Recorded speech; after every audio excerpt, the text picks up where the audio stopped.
We are going to attempt the questions which are the most difficult in the examination, but they are quite easy sometimes because they are in order. And most of the time, particularly if they are given in passage number one, so then most of the questions they will be in order. So for this purpose, we have selected a passage number one from book 9, and it is test number 3. It is regarding attitudes to language. So when we come across this type of questions, first of all, underline the difficult words or the keywords, not difficult, rather keywords, important words. And after underline them, we are going to scan them. In this type of questions, first of all, just look for synonyms, number one. Secondly, look for qualifiers. Qualifiers mean the words like some, few, very, or we can also call them extreme words. Okay, for example, if I say that I eat bread every day, so every is an extreme word which shows that I do this action every day. So just be careful of these types of words.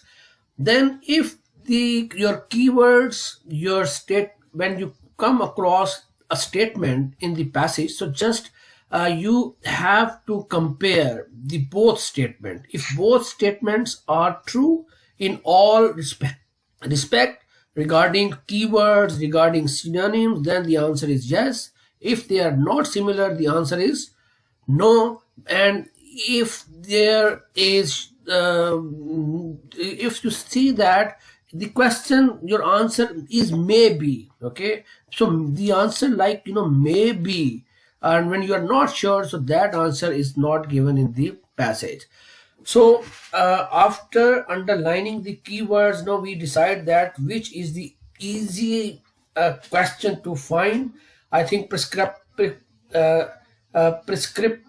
grammar, then prescriptivism. So this is all about grammar. So that is why I don't think that they are useful. So that we will start right from the beginning. And the here is arguments. Our keywords is argument. So just we are going to find out the word argument in the passage. So let's start here in the first argument, here in the first paragraph here. And when opinions, what do you think about opinions? Opinion is an synonym words of arguments or no? Yes, Arish. Yes. Yes, so opinions is a word which says that this is the word related to arguments. So we are sure that we will find the answer of question number one here. So just in underline the statement and just put one, so you are going to find the answer here. And when opinions differ, emotions can run high. So he is talking about language. Okay, high arguments can start at easily over minor points. Minor means small. So go back to your question. It says that, what is your question? There are understandable reasons why arguments occur about language. So here, the argument starts. Here say arguments can start as easily. So this answer, in my opinion, is yes or no? Yes. Very good. So the answer of this question is yes. So you can write here in a box here. There is a text box here. Yeah, you can write the answer is yes. Now we come to the next question. What next question says? Next question says that people feel more strongly about language education than about small differences in languages. So feel more strongly about language education and differences. So education and differences. Go back and look for the keywords in the passage number 2. Moreover, is a public behavior. Not part of society or social behavior. Linguistic factors influence how we judge personally. Educational standards, job. Okay, as a result, easy hurt. So we didn't find anything in paragraph number 2. Not, And not given. okay, no, not given. We not given. No, we are not sure whether it is given or not. First of all, we are going to find out the question or the keywords. What are our keywords here? Feel more, our feeling more strongly. Our keyword Yes. is language education and small differences. So language Yes. education and small differences. Where is language education? Language. Here, linguistic is used. Linguistic factors influence how we judge personally. Okay. Social status, educational standards. No, it is most general sense. Prescriptivism is the view of variety of language has the view is produced. No. Written language, especially. So go back. What we are looking for. Language belongs to everyone, so most people feel they have a right to hold an opinion about it. And when opinions differ, emotions can run high. Arguments can start as easily over minor points of usage as over major policies of linguistics education. So here again in the first paragraph, linguistic education. It is talking about linguistic education. So go back to your question. What it says: people feel more strongly about language education than about small differences in language usage. So here, language usage. Here it says that here people feel they have a right to hold an opinion about it, and when opinions differ, emotions can run high, arguments can start as easily as over minor points of usage as over major policies of linguistics. So it says that here, look at this last line. What it says: arguments can start. Here, just underline the word arguments. Yes, this is right.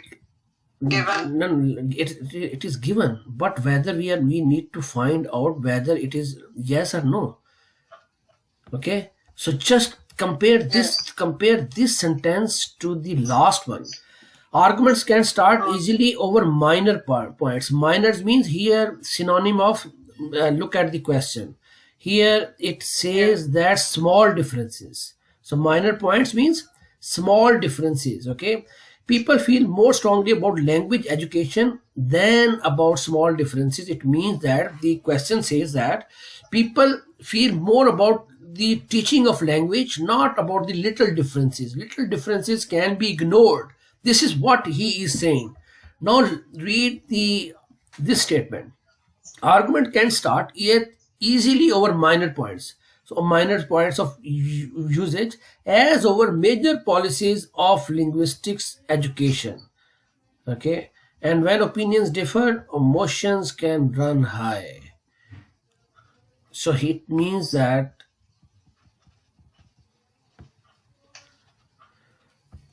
so it should be yes or no. No. It should be no, because it doesn't say that only people feel strongly only about language, not only minor They point. are It says that saying both about argument. arguments. It is stating about arguments. So arguments can be minor or low. Okay, in both cases, people they just so the our answer is no over here. Okay, and this is question number 2. Just write 2 and the answer of 2 is no. Now come to question number 3. What it says: our assessment of person's intelligence is affected by the way he or she uses language. Our assessment of person's intelligence. So we are going to find out the word intelligence. Says. Moreover is more public behavior. Easy different usage to noted our criticism. No party of society of social behavior is exempt. Linguistic factors, here it says that underline this word, linguistic factors. Here we are going to underline it. Linguistic factors influence how we judge personality. So, judge, what is the synonym of judge? Look at the question. Assessment. So, a judge is a synonym word of judge, isn't it? So, our assessment of a person's intelligence is affected by the way he or she uses language. So, let's see what this sentence says. It says that linguistic factors means the use of language, influence how we judge personality, intelligence, social status, educational standards, job aptitude, and many other areas of identity and social survival. As a result, it is easy to hurt and to be hurt when language use is unfeelingly attacked. So the answer, what it says that people judge through their language ability. Our assessment of personal intelligence is affected by the way he or she uses language. So is affected means they suffer. Here in the last sentence of paragraph number 2, as a result, it is easy to hurt and to be hurt when language use is unfeelingly attacked. So what is the meaning of this last sentence? So if it is similar to your question or no, the last sentence.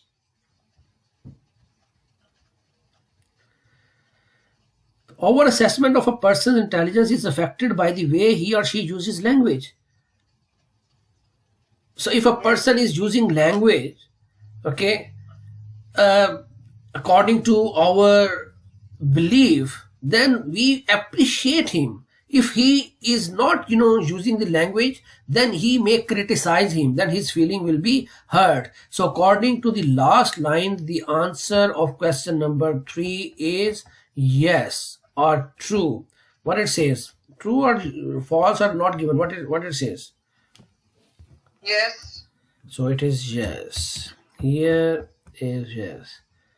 But here it is a yes, no, not given. Okay. Now come to question number 4. What question number 4 says? Prescriptive. Question number 4 is prescriptive grammar books cost a lot of money to buy in the 18th century. Our keyword is prescriptive grammar and 18th century. So where can you find the word 18th century?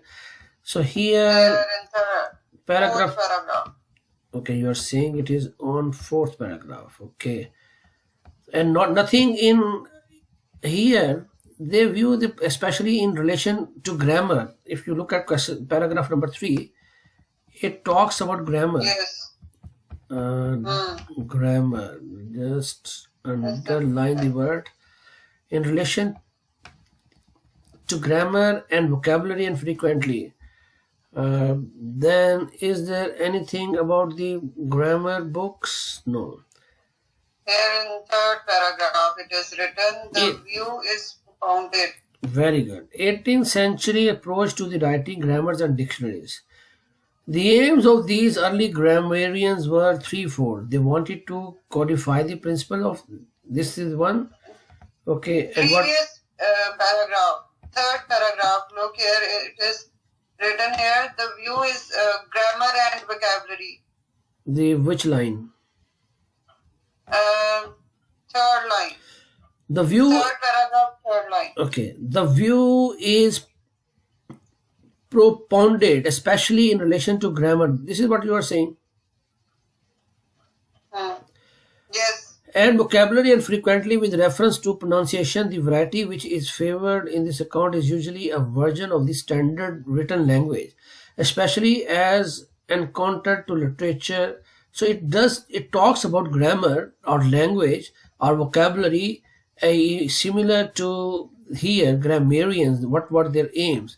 So it does not say anything about the cost, about the price of the grammar books. So that is why I think that the 18th century we can write here, our answer number 4 would be here. Okay, we can write number 4 here. Whether it is yes or no, we will leave it till to the end. Now we go to question number 5. Okay. Because we didn't find anything. When we didn't find anything, it means that the obviously the answer is not given, but we will leave it till the end. Okay, here question number 5 says prescriptivism still exists today. So look at the word prescriptivism. Here, can you find the word prescriptivism? Look at paragraph number 4. Nothing is there. Here, prescriptively, it says studied the grammar. Okay, so here, if you underline the word, the main language studied prescriptively. So studied prescriptively is a synonym word of prescriptivism in 18th century. What is our question? Our question says that prescriptivism still exists today. Okay, whether it is in practice today or not. The main language have been studied prescriptively, especially in 18th century. Okay. In order to improve the authoritarian nature, some usage of prescribed to learned. It is not talking about today. These are okay, are still with us. Look at this one. The first line. These attitudes are still with us. Which attitude? This in the previous paragraphs he talks about prescriptive grammar. And here in the last paragraph, he says that these attitudes means these thinking or this, it still, attitudes means prescriptivism, are still with us. Still with this us means the answer is yes. Look at the question. Okay. 5 is prescriptivism still exists today. Are still with us means they still exist with us. Here the answer of this is question number 4 is question number 5 is yes. Okay, now we go back to question number 6. What it says, question number 6 says that according to descriptivists it is pointless to try to stop language change. So look at the word descriptivist. Okay, so next paragraph here, whose rudiments, descriptive, no, it should be in, okay, nevertheless there is an alternative point of view that is encountered less than standard with the fact of linguistic usage. The approach is summarized in the statement that it is a task of grammarian to describe, not prescribe, to record the effects of linguistics. Okay, not attempt to possible task. Okay, what is your keyword? 6, descriptivist. It is pointless to try to stop language change. So where can you find the word descriptivist is here. In our time, the descriptivist, the opposition between descriptivist. Okay, underline the word here, the last paragraph. Here it is, the last paragraph. Has often become extreme. Just 1 second. Here, descriptivist and prescriptivist has often become extreme, both sides painting unreal pictures of the other. Descriptive grammar have been presented as people who do not care about standards. So it means that because of the way they see all forms of usage are equally valid. Underline these words, all forms of usage as equally valid. So here, go to your question. It says according to descriptor, it is pointless to try to stop language change.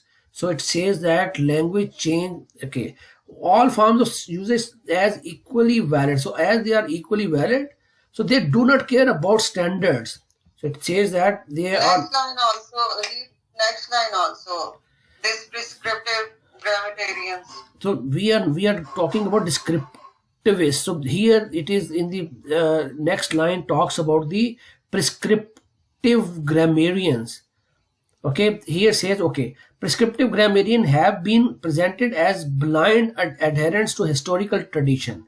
So here you are right. Yes. So They are actually. so prescriptivists, they believe that there should be no change in grammar, whereas descriptivists, they are open. Okay, they accept that the language must be changed. So all forms of language usage as equally valid.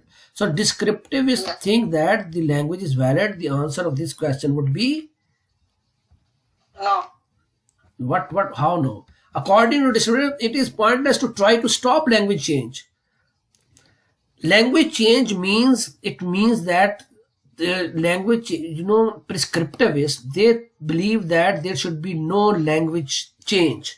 Language should be standard. Whereas descriptivists, they say that in the paragraph, all forms of language are valid. So there is no point to stop language change. Language change is a natural phenomenon. So the answer of question number 6, in my opinion, is yes. Here the answer is number 6 is here. The last paragraph. The answer is here. It is rather it is here. 6 is yes. Now look at question number 7 and 8. What question 7 says? Descriptivism only appeared after 18th century. Okay, here 18th century. The last paragraph. In our own time, the opposition between has extreme with okay. Descriptivism. Descriptive grammarian have been presented as people who do not care about standards. So they do not care about standards because of the way they see all forms are equal. Okay.